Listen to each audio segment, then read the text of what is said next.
MLB Draft Week is upon us, and we know Cleveland. Everybody loves the draft. We know everybody wants hitters. We'll talk which high school hitters will get us excited at 19 in this draft. Parker Messick, Cleveland Guardians. You're listening to Locked On Guardians. You are Locked On Guardians, your daily podcast on the Cleveland Guardians. Part of the Locked On Podcast Network, your team every day. I'm so excited. Your PSA from Saved by the Bell back in the 90s. I just don't want to hear about high schoolers getting us excited at 19. Like that was your words, not mine. Poor phrasing. Okay, well, I was going phrasing. I was going Saved by the Bell there, but okay. Comment below if you saw that episode. See where our age ranges in our comments here. But on today's Locked On Guardians, we will talk briefly at the end about this Twins Guardians series coming up. Got some outfielders in the minors who maybe are breaking out. We'll talk about those. We'll talk about Austin Hedges today too, and what the heck is going on there, and why he all of a sudden is apparently a good hitting catcher, the best hitting catcher on the Guardians. But we're starting off this episode talking about prep hitters at 19, who the Guardians could take in the MLB draft this coming Saturday. Before we get into that, today's episode is brought to you by Odoo. Great organizations win because operations matter, and that is why you should get Odoo. Try it for free today at odoo.com/lockdown. That's odoo.com/lockdown. And this is Locked On Guardians, your only daily Cleveland Guardians podcast that covers your team every day from the majors to the minors to draft and everything in between. We're going to do that today, of course. And you got Jeff Ellis over there, hosts the show for 8 years, who is a draft expert for the last 19 years. And I am Justin Lada. I've been in for 4 years, and I've been covering the Guardians farm system for the last 19 years as well. Quickly, we wanted to get into some carryover from yesterday's episode. We were talking about Logan Hughes, the Texas Tech outfielder, who also, Jeff, you said would be the only player they could draft at 19 that would get you excited. So he's in college, at least. Yes, and I'm going to finally remember so I can get rid of this checked item. Give a shout out to Born Delight, who said a nice thing on our podcast a while ago. Nice. So that's one of the new listeners. If you're the other gentleman, I deleted the screenshot I took, so I apologize. As always, if you're new and you say something nice, we like to give a quick shout out. So, but what I was saying is I did go through and I entered all the Big 12 data for Logan Hughes. And if you're worried that Logan Hughes was, a player who only hit non-conference, that, all of his great production was there. He hit 388 in conference with 527 on base, a 739 slug, and a 1.265 OPS. He struck out 10.8% of the time and walked 21.7% of the time. He had 5 games where he was hit by pitches and 4 games where he's intentionally walked. I don't think the entire rest of this spreadsheet of hitters where I was tracking how they did in conference play had that many hit by pitches or games where they were intentionally walked. So he was a pretty feared hitter on that team. He constantly showed up, constantly performed well. And I do understand why there is some doubts. He is not, he's not huge. He's a 5'11" outfielder. He is not a great athlete. He is probably a left fielder or a first baseman, but he hits and he hits the ball hard and he's hit at every stop. And no one doubts his ability as a hitter or as a power hitter. So that's why I like him. I think he's a really safe bet, and all the data backs him up. When I sat there and looked at chase rate, contact rate, and percentile data and told a spreadsheet to be like, oh, okay, what are the best hitters, composite average. He was 4th. And the number 1 guy on the list, Chris Hakopian, has moved down my list because his was a small sample. His was higher than everyone else because it was a super small sample. So really, if you get rid of Hakopian, then he had the 3rd best data behind Curiel, Von Lackey, and then it's Logan Hughes. Those were the 3 best hitters who hit the ball hard, don't chase, and make good contact. That's pretty good company.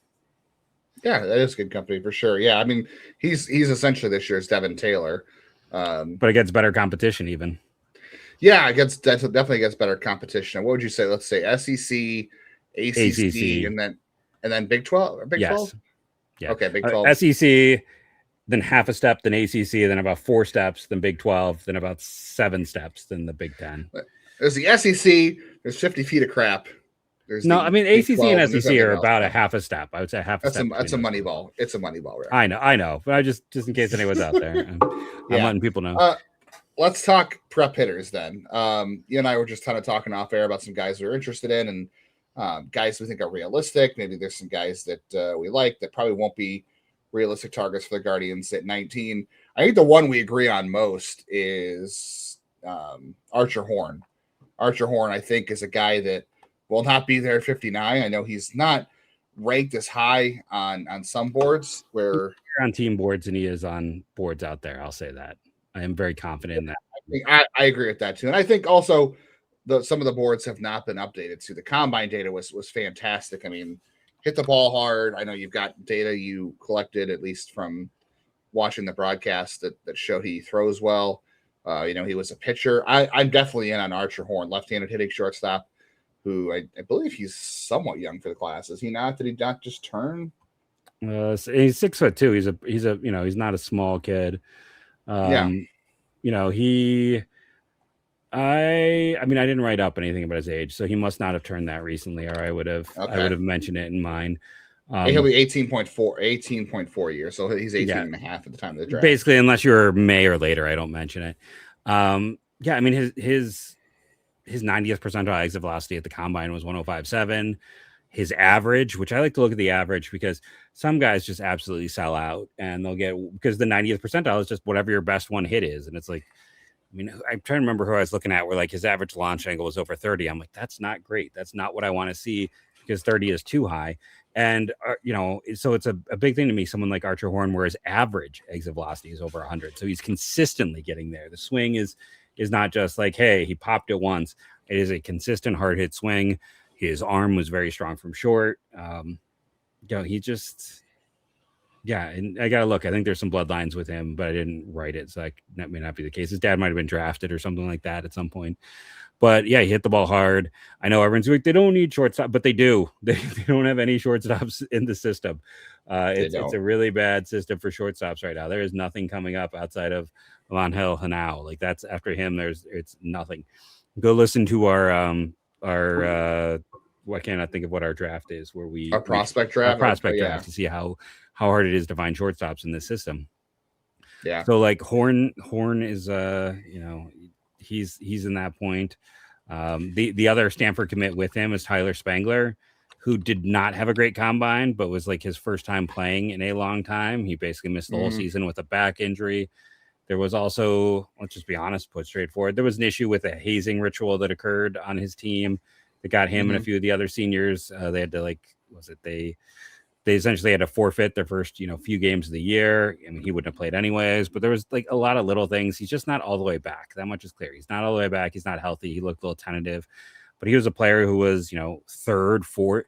You had Emerson, you had Lombard, and I mean, a lot of places had Spangler as the third or fourth best prep player in the fall after them. So he's a big gamble. And then the guy you and I both have very high is Bo Lowrance. I keep wanting to say Lowrance for whatever reason. I think it's just because it's got the A in it. But, he is, I compared him in my write-up to like looking at a horse or deer, like when you see the baby version of it and it's going to grow into something strong and powerful. But right now it's all spindly. And, his swings, some were great, some were mixed at the combine. There's a lot of, great data. I was trying to think, his birthday is right around Jose's. I know it's kind of a fun little fact with him. But it's easy to see where the talent could grow to. There's not, I don't know, like I think back to when I wrote up Ralphie at this time. There's not a Ralphie to me here in this class. If there was, he'd probably be a top 20 talent. There isn't a Colt Emerson even where I feel comfortable about that. I mean, I moved AJ Gracia up to 18th on this last big board, and I don't even like him. I would be kind of disappointed if they took him at 19, but it's that type of class where, I don't know what the best approach is, but they do, this is the Bo Naylor range. This is where they took Ralphie. It's where they have gone with these picks with some prep talent. So I think, I don't think Espino, here, right? Yeah, I the next highest prep guy, Landon Tomey, they're not going to take him. They don't like to put kids in a situation with too much pressure, and he essentially has a deal signed, sealed, and delivered. He's going to be a White Sox. But just to be very honest, that one's already done. Then Cole Prosek is kind of your next guy amongst the prep, but he is all hit and some chase. I would not love him right there. And then their traditional pick would be kind of, I guess the next guy would be Rocco Montelesco, who is this class would be utterly terrible if it wasn't for the reclassifiers. I think I wrote up 9 to 10 reclassified players. This class is loaded, and a lot of guys reclassified because they saw it was a weak class. I think that is a big part of it. Montelesco is one of the first ones. He's one of the youngest guys in this class.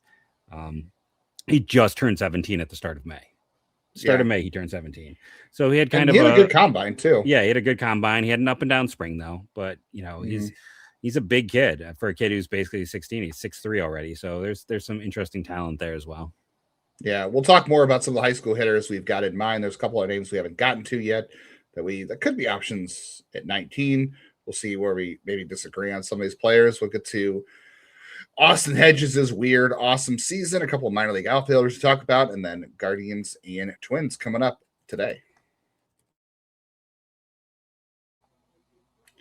When you're running a business, you can't feel like a bunch of systems aren't going to connect, and if they were never designed to work together anyway. You have an app for accounting, you have an app for inventory, maybe one for sales, another program, and then none of them talk to each other. And that is where Odoo comes in. Odoo is an all-in-one business management software that brings every part of your business together in one powerful platform.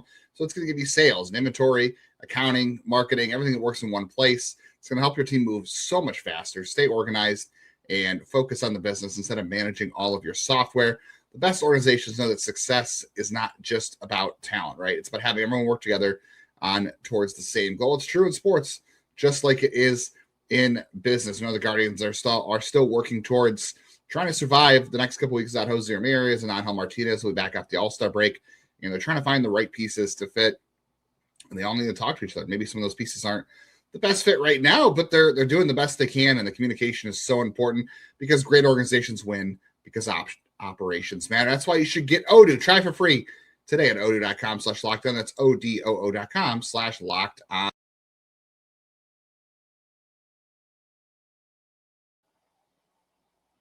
As always, we appreciate you making Locked On Guardians your first listen tonight, every day, whatever it is you get podcasts. And thanks for making the Locked On Podcast Network the #1 sports podcast network out there.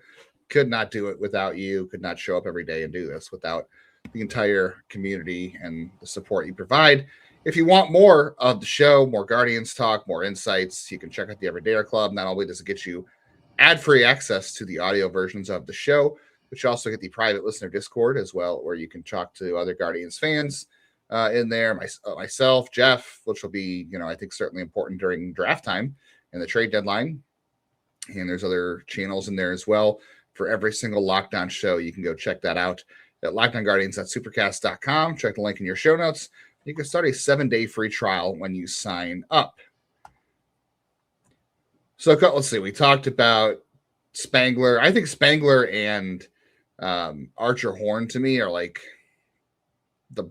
as long as the health and the background checks out for Spangler, I'm okay with it at 19. Those are questions right there. And then I think Horn for me, for the last couple of weeks, I've had Spangler as my top high school position player for the Guardians at 19. I think I'm going to move Archer Horn above him after today. I have him ahead. Yeah, I think I'm there now too.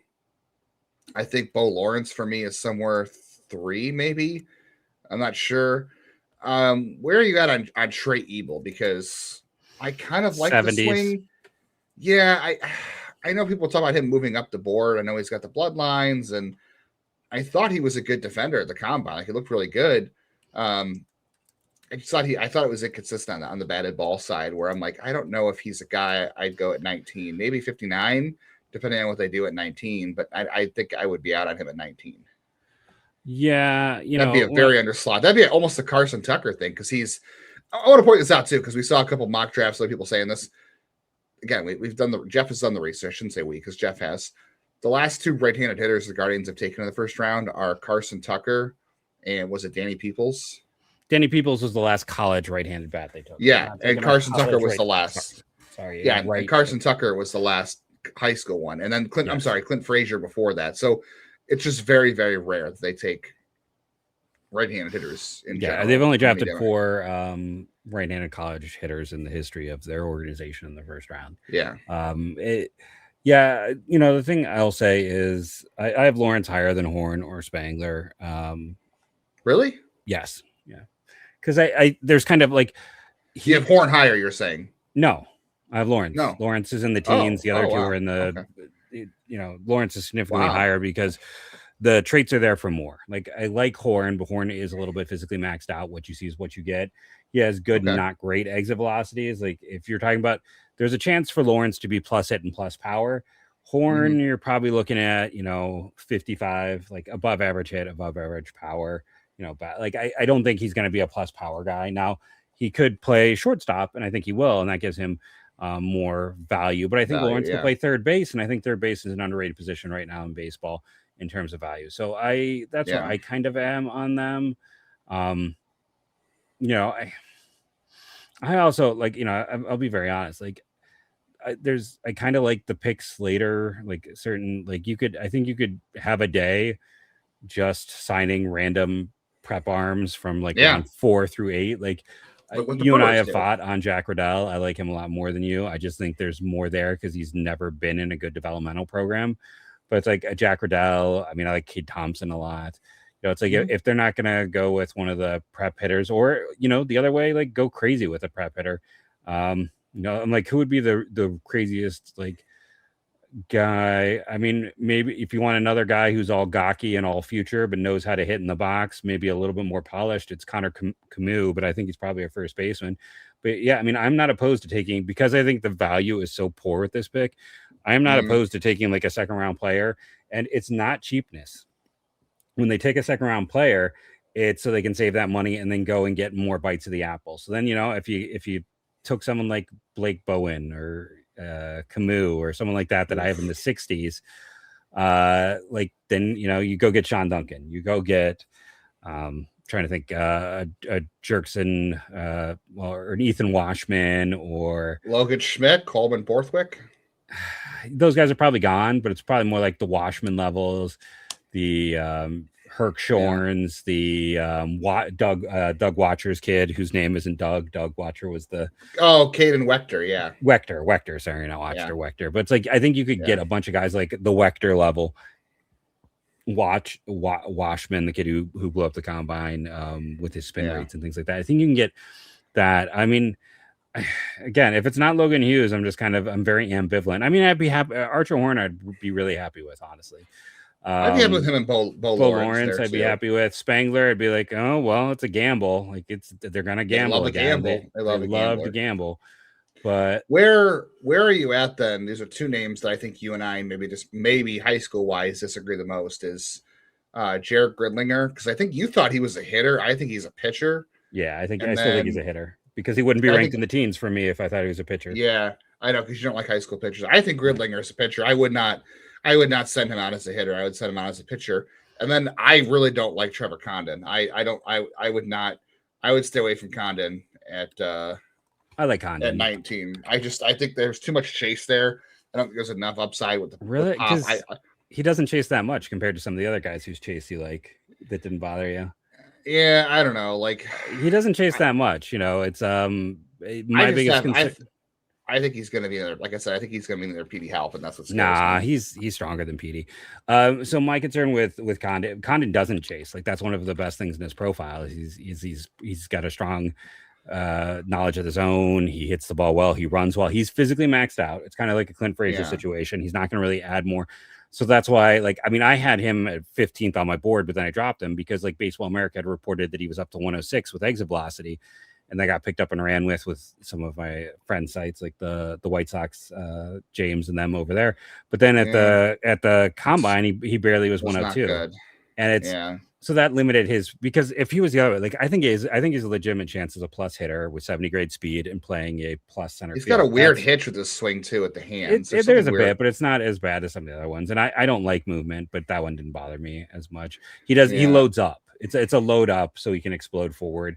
To try to get more out of it. But yeah, he's very good about scouting the zone. He hits the ball hard. He's a line drive hitter. I'm a little concerned about the exit velocities. That's what caused him. Like I said, before that, he was probably 13, 14 on my board. It dropped him to 22. So I mean, the guys who are technically the ranking of the prep hitters in this range would be Gridlinger, because I think he's an outfielder, because I'm not in love with, he's kind of herky jerky as a pitcher at some of the times I saw him. I think there's a lot there's a lot of work to be done with him in general, but it'd be Gridlinger, Lowrance, and then after that comes Condon, Horn, and then Spangler would be the 5 prep guys I have kind of in the top 30. Your 6 guys, Landon Tomey, who's 31 on my board. So those would be the 6 guys that are kind of in that range amongst prep hitters. But I mean, I've got Jacob Lombard at 13, because talk about guys who chase and expand. It's very interesting to see, like, Lombard is a chase artist, and he might go 4. I talk about how Cole Prosek is like 7th on my board in this group, and like everyone loves his contact. Well, he's also 19. Yeah, but everyone talks about his contact skills, but he's also a guy who's prone to expanding. Yeah. So like, I don't know, I get very nervous with that expansion, because that's, I know I'm going long here, but like, I've spent so much time, and we'll talk about Savant in a moment when we come back from break, with Austin Hedges, and I definitely have a take why I think like what Hedges is doing is kind of legit. But like, there's certain things that work, and one of the like clear things that is going to help you be a more successful hitter is not chasing. Like, yes, you can chase and be successful, but most of the outcomes that I look at, most of the buckets guys fall into, is don't expand, don't chase. So when I look at these kids, if they're already expanding and chasing, I know how hard that is to adjust and change. I tend to not go as high. So my board is heavily influenced by those chase rates, because if you want to be successful, that's one of the first things to look at. It's like, do they hit the ball hard enough? Do they chase? Like, that's where I'm starting with these profiles anymore. Yeah, because there's fewer pathways to succeed when you chase out of the zone. Like, you have 100%. To be, I mean, you don't have to be Vlad Guerrero, but you have to be him. Or what do we talk about? Jesus Sanchez is one of the guys that we like Eugenio Suarez.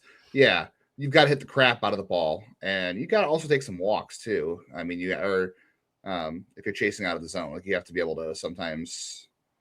No, maybe I'm not thinking.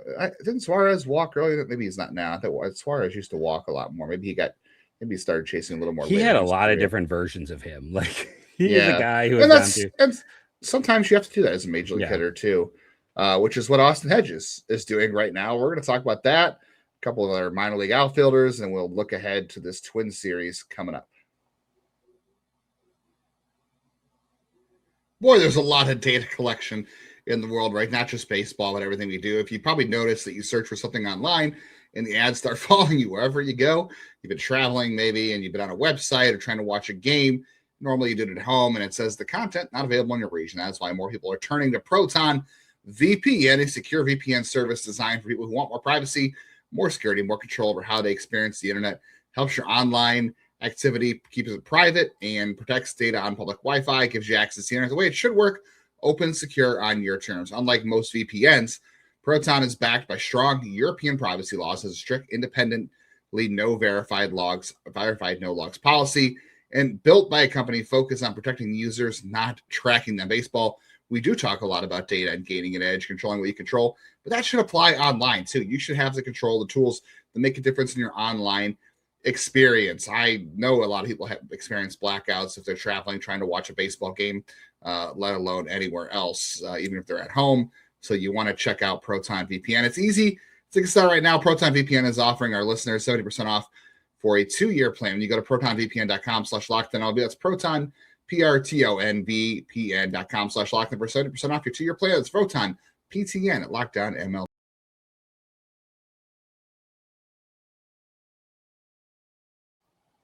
Well, if you made it this far and you haven't hit the bell on YouTube yet, I'm not sure what you're doing, but you should do that so you get notified when the episode goes live or any other videos that pop up that we do. I know we'll have a lot when it comes to the draft. We'll have live shows, reactions, all those sorts of things that we'll have on there. So get notified of those, and then hit the download button on all your audio platforms so the show stays in your feed. You can catch up whenever. So Austin Hedges is 33 years old, and usually by that age as a hitter, you are who you are, and some guys have to make changes to survive, but usually if you've been bad your entire career as a hitter, you're not getting better at age 33. Like Eugenio Suarez, who we were talking about before, was a good hitter early in his career, and he has just changed profiles over the years for different reasons. Austin Hedges, never been a good hitter. 114 WRC plus. I never thought I'd say that for Austin Hedges. WRC plus over 100. Usually he's in the 20s. It's I usually never very thought anything bad. over 80. Yeah, I would have been happy with an 80. And a 323 BABIP, which is also a career high for him. Not a guy who carries a high BABIP. That's probably a little bit too high, honestly. It is. Very. I don't think that will not stick. And the funny thing is, he's not hitting the ball harder. He's not swinging faster. Like, he hasn't increased bat speed. He's not hitting the ball any harder than he ever used to. He's a little bit faster on the bat this year, I thought I saw.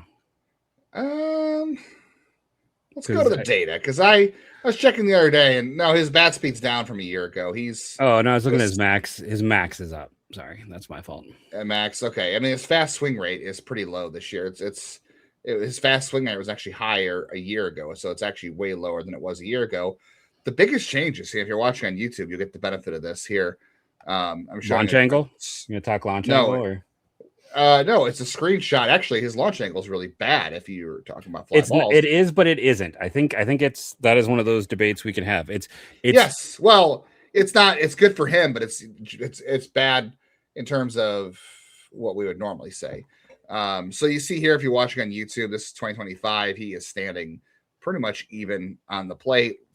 Feet are straight on. And you look at 2026.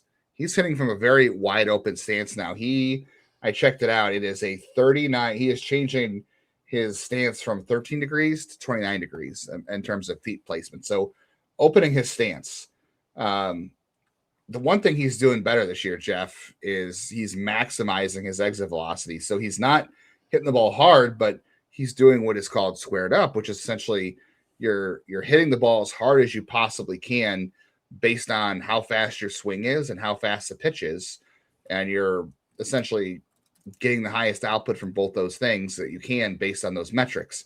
So that's the highest he's ever been in his career. He's also not chasing out of the zone. He used to chase a ton. I don't know if opening his stance has helped him see the ball better, giving him more chances to not chase out of the zone. That certainly helped him a ton. And yes, his launch angle is actually way down. The issue for him is he was popping up all the time in the past. This year, he's hitting a ton of ground balls. But for him, that's okay because he's cutting down on his chase rate and his pop-up rate. So I will take the trade-off there from Austin Hedges between the pop-up rate versus the ground balls for better offense from him. So here's your headline. Austin Hedges is not a good hitter, but that's important. He realized he's not a good hitter. And, having interviewed and talked with him, he knows he's not a good hitter. But he changed his swing. Last year his launch angle was up in the 30s, which is up at 25. Like, still too high. Yeah. He has gone, instead of trying to, maximize his launch angle, he's just trying to get the bat to the ball quicker. He's trying to be able to make contact at a better rate. And when you look at his overall profile, everything you've talked about, it's just like, as you said, he's not chasing, he's not whiffing, he's not striking out, he's making more contact because the swing doesn't have as much loft, and that's the loft leads to power. But for a player like him, the loft can also lead. So he's squaring up balls at a rate he's never squared up before. Like, square up was never something he did. He is getting and turning around and hitting balls, hitting more line drives and things like this this year. He changed his swing because, on top of it, he's older. Like, it pains me as someone much older than him to say that, but like, it's a way to maximize where he is. And I think sometimes, we get focused on, hey, you change the launch angle, you get more power. But sometimes when you change launch angle, the bat isn't as quick. You're not getting as much straight bat to ball with the loft. It slows it down, and it creates areas for you to swing under or to pop up, as you talked about. So this change in his approach, how he's changed his batting stance, allowed him to bring down his launch angle, allows him to square the ball up a lot more. And he's essentially being kind of like Stephen Kwan. Like, this is Stephen Kwan at best. Like, Austin, go look at his Savant page and then look at like Stephen Kwan's Savant last year. It's not dissimilar. Like, don't you wish Stephen Kwan had a 756 OPS right now? I was looking, because a big shout out to Dennis Manilov, had me on the show. I always appreciate how much he has me on there. And he was talking about, like, he wanted me to look at how some guys were performing. And it's Stephen Kwan. I'll say this: over the last 30 days, he's up to an 88 WRC plus. He's sneaking close to average. Like, that makes me happy because we know he's here. We know he's the player, and his defense is so good. It's like, man, if he can just sneak his way back up to like 100 for the second half, this lineup changes, because I've seen people in our comments too. I know this is really off topic, but it's like people be like, it doesn't matter because this team's terrible. It's like, guys, like Jose maybe wasn't being Jose of old, but I also wonder what Jose is going to be like when he actually has had rest for the first time in his life. And then I also wonder about like, he was at like a 115 or something. Like the difference between a 115 and like Gabby Arias is 85 is still 30 points difference. Like there's a lot of ways this team can improve on the margins. And then I'm going to continue to root for the Baltimore Orioles to die like dogs. Sorry, Baltimore fans. To get Taylor Ward and Enrico Garcia, one-stop shop. Just give it all to us. But that's where it's good. Like I don't know. I'm not feeling negative about this team. Like the young guys are gonna have their ups and downs, but it is interesting because we talked about swing decisions are hard, but it's really weird to see someone like Hedges who all of a sudden, like, no, for him it's like, okay, I'm not chasing anymore. I don't know if he's seeing it better. I don't know if he. That's what my thing is the open stance. Maybe I don't know. Yeah, maybe he got LASIK.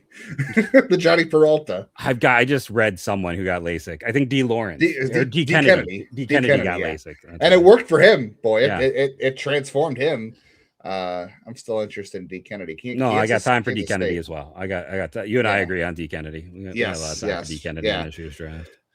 Another player who made some adjustments last month, I think, is Alfonsin Rosario. You and I were very down on Rosario, I think, at the start of the year, honestly, and then as the year went on, he got really even more kind of depressing. Like, hit the crap out of the ball in April, but he struck out at a very untenable rate. May was just bad all around. We both were kind of soured on him, and we thought it was really ugly, about as bad as it could get. Yeah, and I had concerns coming into the year because, like, I saw the swing at Lake County, and I was like, I just don't think he's going to pick up breaking stuff. I think he's going to have a very hard time with breaking stuff. He does like to chase. Incredible feel for the barrel. Like the guy puts the barrel on the baseball on pitches that I'm like, how did he do that? And he's got wicked power. Like this is a guy who's got easy plus raw power. So yes, I think if raw power, like he's a 30 or 40 home run guy. That's raw. That's not game power, but that's BP power. Jordan Smith also had BP power. So, one of my favorite captains of all time.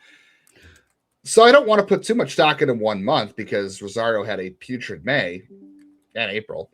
But June, his strikeout rate for the season is 33%. His strikeout rate in June was 24. So that's, over a month, that's a nice change to shave off his strikeout rate.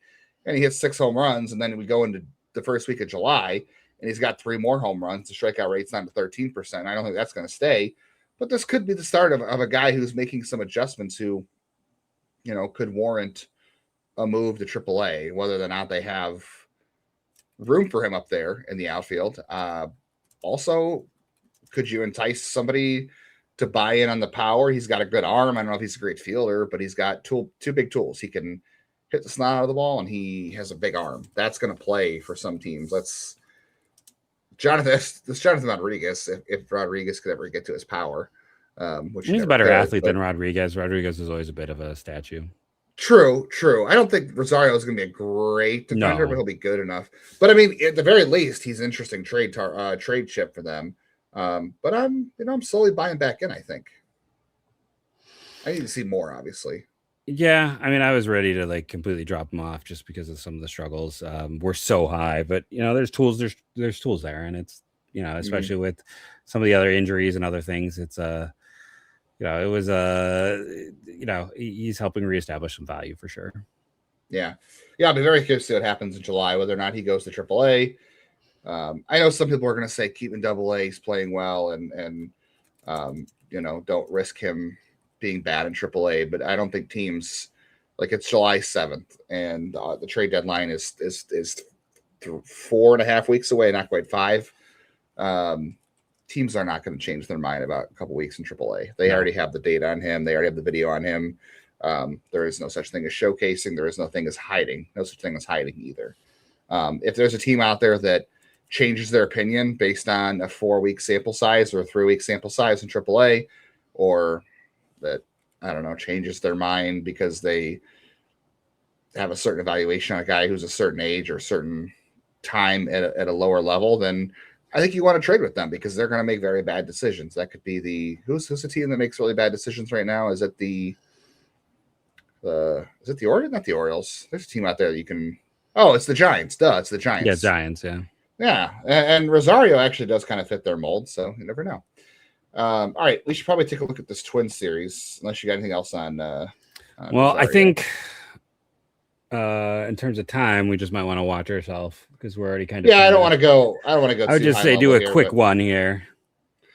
Yeah, I mean, you got Joey Cantillo and Taj Bradley, which is a tough matchup because Cantillo's last start wasn't great. He was good before that. Taj Bradley's been great, so of course the Guardians will win that game, right? Then you get two pitchers that are not great. Connor Prelip, who got off to a great start and has been struggling since, and Mike Paredes. I'm going to be very honest. I don't know who Mike Paredes is. So the Guardians will probably lose to those two guys. You got Cantillo, Ciccone, Williams, and with the Twins, like their bullpen's really bad. It's worse than the White Sox. So you better do damage against their bullpen. Their lineup is actually pretty good. You're going to have to pitch really well because if Buxton's healthy, he's been good. I know you pointed out a while ago how Cody Clemens is broken out. Josh Bell's having a good first half. Royce Lewis has rebounded. So they have a pretty good lineup. It's that bullpen is pretty bad. And it's a mediocre starting pitching staff, but you're facing Bradley Prelip and a guy I've never heard of before. So at least you miss Joe Ryan, but I think they've hit Joe Ryan good in the past, but doesn't matter. So got to take 2 out of 3. You got to really dump on their bullpen, I think. Yeah, no, I agree. Need to beat up on a team that's struggling. We didn't get to it today, so I'll say that tomorrow we'll talk about the very minor trade that happened over the weekend with Ryan. Oh, yeah, forgot about that. Ryan Deggies. We'll talk about the game tomorrow as well, and there's going to be a lot more draft. I mean, it is draft time right now for us, so we'll be focused on this series, but tomorrow, college pitchers. Yeah, it's a deep group, so it'll be a fun discussion. Yeah, I like the college pitching group this year. Thank you all for joining us. Remember to rate and review, download daily. It helps. Make sure you set it to auto subscribe. Please comment below. Tell us what college pitcher is your favorite, and go Guardians go.